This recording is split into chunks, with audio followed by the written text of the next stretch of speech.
कैलाश सरवन जितू भाई मन बचपन के संगवारी।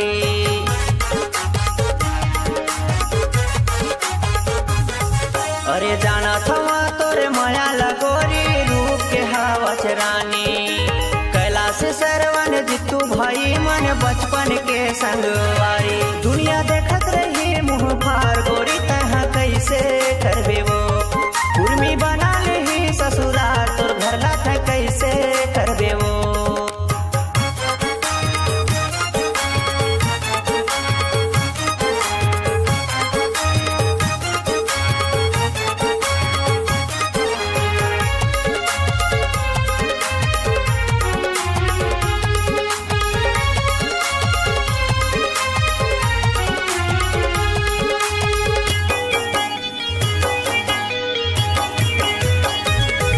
अरे रति हम सोए सोए दौना तो ही लगो नत रही था।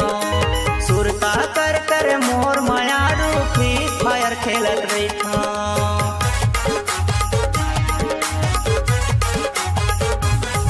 अरे रति हम सोए सोए दौना तो ही लगो नत रही था।